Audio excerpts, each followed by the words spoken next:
Hi, my name's Steve and welcome to the Seaside Allotment channel, and it's another boiling hot day and it's the first day of summer and it's been a kind of strange spring, hasn't it? Everything has grown really well, but it's been a bit challenging. But anyway, I'm not here to talk about that. I'm here because I've just finished my planning for what I'm going to sow in June.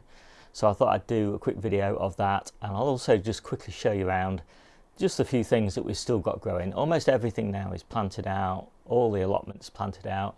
There's a few gaps in the polytunnel for containers and a few beds that have come free in the back garden.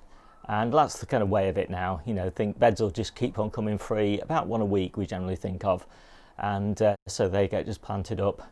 And that's pretty much it. So what I'm going to do is I'll just, I'll show you first what's growing, and then I'll get on the computer and I'll show you what I'm sowing.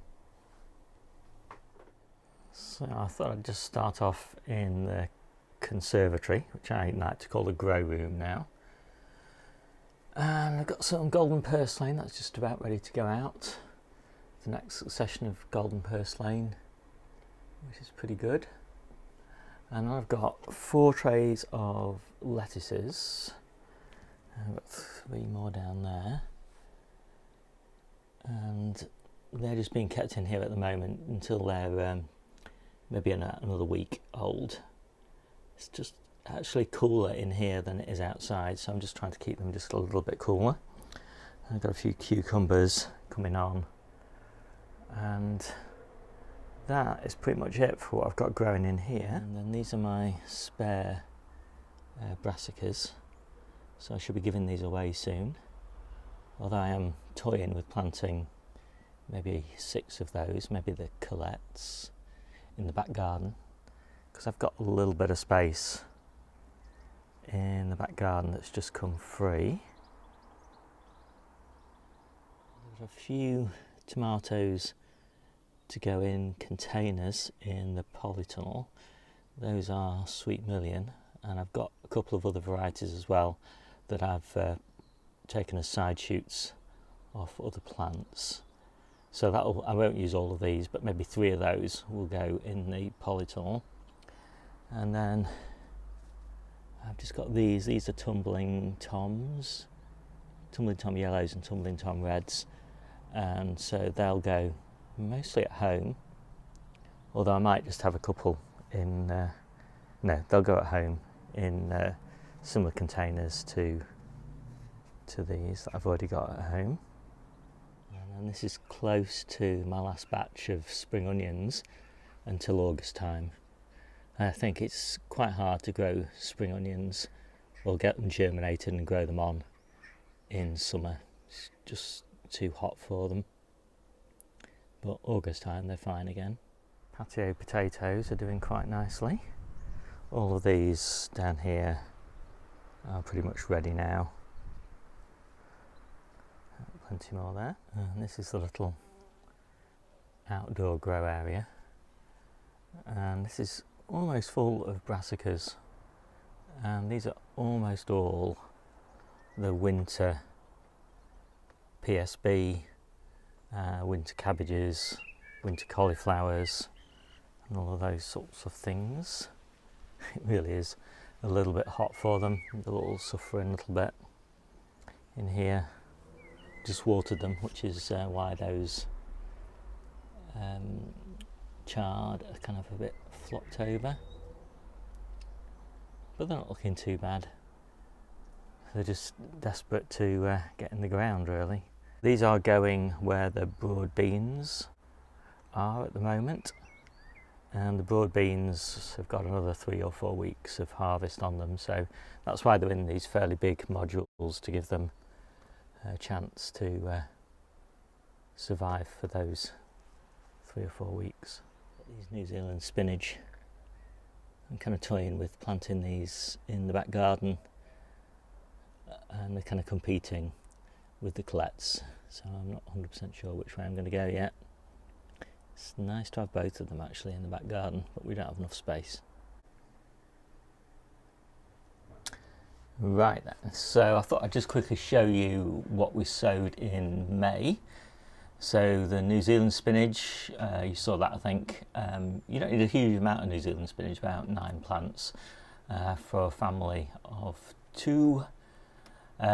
Radishes, they're in the ground now. The golden purslane's just about to be planted out. Early purple and summer purple, purple sprouting broccolis for a summer harvest and an autumn harvest. And then we've got the cabbages, the Savoy cabbage, January King cabbage, some cauliflowers. I think, I'm not quite sure, one of those 2 just didn't germinate at all. I can't remember which one it was. I think it was the Aylesmere cauliflower, so that was a bit disappointing, but the other one did.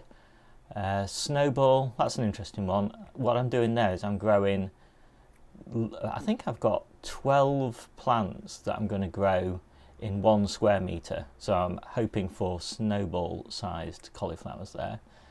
The chard, you saw that just now. Courgettes growing pretty well. Cucamelons, just planted those out. The French beans, they're all planted out now. The runner beans, they're all planted out. In fact, I was just looking actually at the early runner beans and French beans. I think we'll have beans this week to eat, so that's pretty good. A couple of lettuces, they're coming on all right. Carrots, they're all germinated. Last batch of radish, that's in the ground, and you just saw those spring onions. So pretty good so far. The May sowings going all right. Some of the things just struggle a little bit this time of year though. Brassicas, I think it's just way too hot for brassicas. Way too hot for spring onions. Way too hot for radishes. But anyway, we do what we can. So let's take a look at June. Okay, so I've got in here, I'm going to try one last sowing of spring onions. As I said, it's not a great time really for spring onions, but we have them every day pretty much of the year, so we'll try one more batch and see if we can keep them cool enough to germinate and grow on. But really the big focus of this month are the autumn, winter and early spring flowering brassicas. So that's the claret, flowers sort of April, May time, early purple, hopefully. So now will flower sort of, you know, maybe even December through to March time. The Miranda calabrese, I can't remember exactly when that is. I think it's sort of November, December time. Marathon, a little bit earlier than that. Romanesco, a little bit earlier than that. But yeah, we just love to have flowering brassicas all the way through, well, every day of the year basically. So centre cut squash, I'm really loving that. I just did a video on that plant. We're hoping to have our first harvest off that this week. We really like the trumpetino as well. That's bigger, but it's the same family basically. This is just the centre cut squash is just a recent variant of that that's just been developed. You can get the trumbusino anywhere in the world, I think, probably, but the centre cut squash is a bit difficult to get hold of. That's why I'm going to try saving seeds for that one. And then the lettuces that I just showed you actually are these. I was planning to sow them on the 1st of June, but in the end I think I sowed them on the 26th of May or something like that. And that's just because the lettuce beds are suffering in this heat. And so I decided that I would sow them just a little bit earlier because I'm just a little bit cautious about the existing beds and whether they're going to last long enough. I think next year actually I'm going to depart from my kind of Charles Dowding-like sowing dates for lettuce, and I'm actually going to sow smaller batches every month. I just think it's too risky to sow them so many months apart. If you just get a pest problem or bad weather or too good weather, it's just too tricky, too dry, whatever it is, to to just do those, 3 or 4 sowings a year and absolutely guarantee supply. So yeah, I'm going to increase the number that I sow, and sow a few more hearting ones as well, because I think they, particularly in summer, the quality of the hearting ones is just really excellent.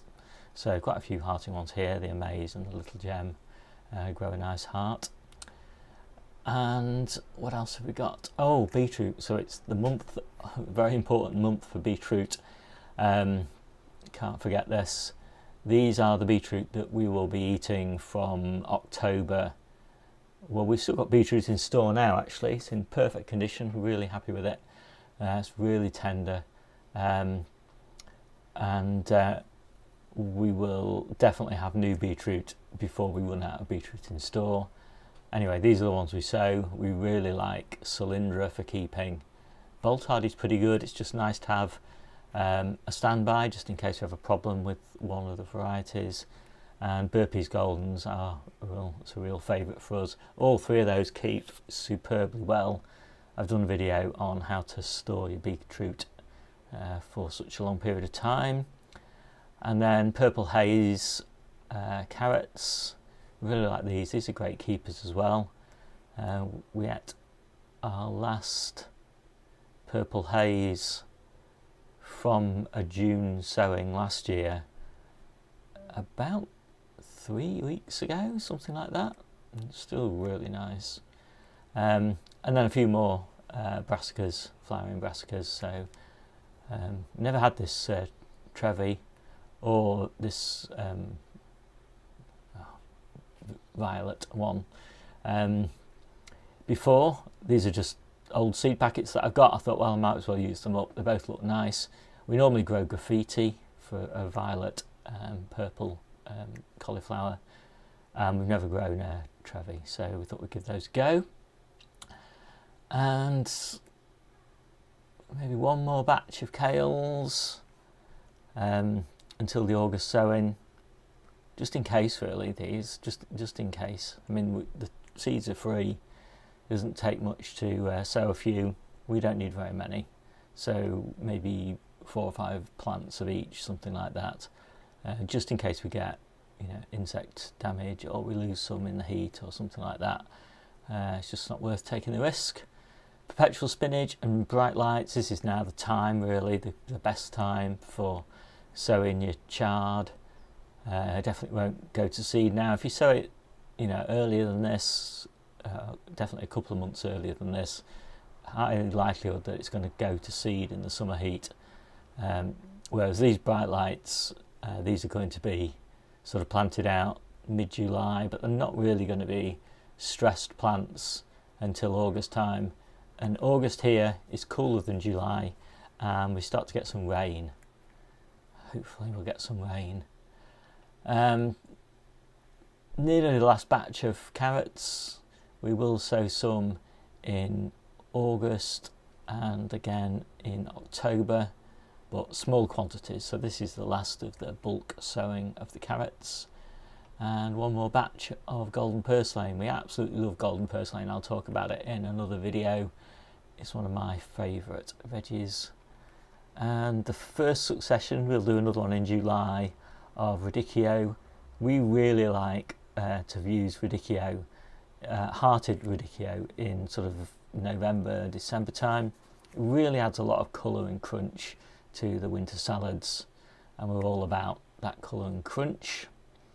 And then this will be my last sowing of tomatoes, and so these are ones that are going to be in containers in the polytunnel in hopefully October and November. We'll just try and keep them going that little bit longer, see how they do. And then another batch of lettuce towards the end of the month. These are little hearted ones. There is a slight problem with this in that they get too hot and they can start to sort of rot in the hearts. But if you can keep them going, then then they're definitely worth it. And then the last batch of cucumbers, and again the same sort of story with the tomatoes. These will either be in the polytunnel or the Conservatory, just to grow for a nice late crop. So that, oh no, it's not quite it. I'll just add the thing that I've forgotten, just to show my database off. So green garlic. So we've just discovered in the cupboard that our last little bits of garlic have started to sprout. So we could obviously still eat them. They're perfectly edible, even though they're sprouting. But actually, I think the best use of them is to try, well, I'm not sure it's the best use, but I'm going to try for another crop of green garlic. We really like green garlic. We're loving it this year. I'm eating it pretty much every day. It's like a sweet leek. Obviously all the health benefits of garlic. It's fantastic. It's a great use for cloves that's starting to sprout. Now, we had some cloves starting to sprout in February, so we sowed some green garlic then. We had some starting to sort of sprout in March, so we sowed some more green garlic then. We just keep on doing that. So we never waste any garlic really, unless it goes rotten. But mostly it doesn't. Mostly it just starts to sprout. I'm not sure what happens if you plant garlic at this time of year, but I've got some cloves, so I'm going to find out. I'm really looking forward to it because it's really an amazing crop. And of course we've got, you know, we've got garlic to eat now, so it's not like we need the sprouting ones. So I'm going to say this pretty soon, maybe today. So let's pop that on. And yeah, so now I've updated my database. Even more things to do this afternoon. So that, I think, is pretty much it. I think maybe I was just going to show the first harvest dates. I really like tracking this in my database.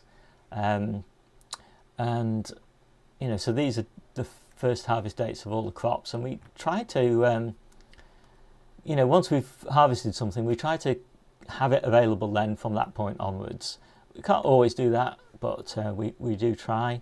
So, for example, the alderman for shoots, we still got alderman for shoots now, and we'll be taking those out soon because we've got loads of mulched peas and peas for shelling. But yeah, these aldermen are doing really great. They're slightly tough now, so most of them go in the smoothie mixes, but definitely worthwhile. The asparagus, of course, we're still harvesting that. Masses and masses of spring onions of all different varieties. Loads of sprout leaves. I'm a massive fan of sprout leaves. I've done a video all about that. I think they're the healthiest and some of the tastiest brassica leaves you can do. And of course, they're a cut and come again crop. And when you do them as early as I do, you know, way too early to get sprouts off them, what you do get is you get these wonderful sprout tops as well as just the ordinary leaves as well. And you get those in kind of July time and August time. And I generally take the plants out sort of sometime in July because by then I've got an abundance of sprout leaves on my main crop plants. So all these different lettuces, fantastic. One thing we've not got right now is we've got no flowering brassicas. That's a really big failure for me, not to have any flowering brassicas. We should have some next month, but right now we haven't got anything, and that's kind of slightly disappointing. But then that's the challenge of gardening. There's always something to improve on next year. Loads of carrots, still munching our way through carrots. Loads of potatoes. We've been eating potatoes for months now, well, since April 26th, according to that. More lettuces, obviously. First cucumbers, April the 26th. We've been enough for just Debbie and I, really. So that's, I don't know, 4 cucumbers, two or 3 cucumbers a week, something like that. We've just finished our early strawberries. Our first harvest was April the 30th. And yeah, our outdoor strawberries are ready now, so that's no problem. Cabbages, still got a few left.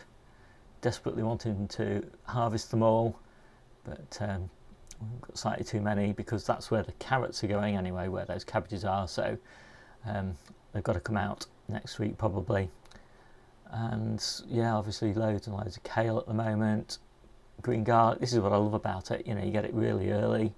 we could have started harvesting it way before May the 6th, or May the 5th rather, and that's a lesson learned for next year really, you know, that basically when the leeks are finished you can start harvesting your green garlic, and you know, obviously the leeks aren't ready yet either, and so you can also be harvesting your green garlic. So I'm hoping that if I do this right, I'll be eating green garlics when there's no leeks and leeks when there are leeks, all year round, so yeah, every day of the year. So that's my plan.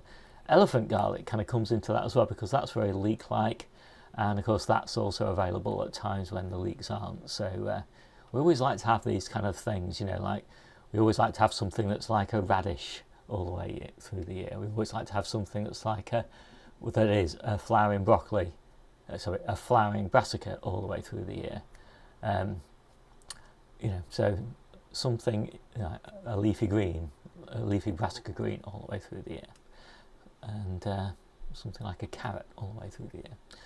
So yeah, so it's going all right. And our first pea, we love these Oregon sugar pod, our absolute favourite pea. We started harvesting these May the 19th. I think I can do better than that next year.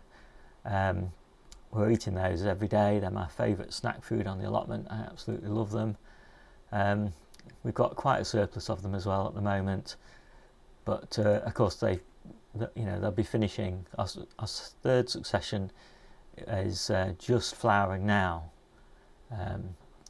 but by the time that succession is finished, we'll have loads of fruit, so it doesn't really matter. We can get our sweetness fix from something else.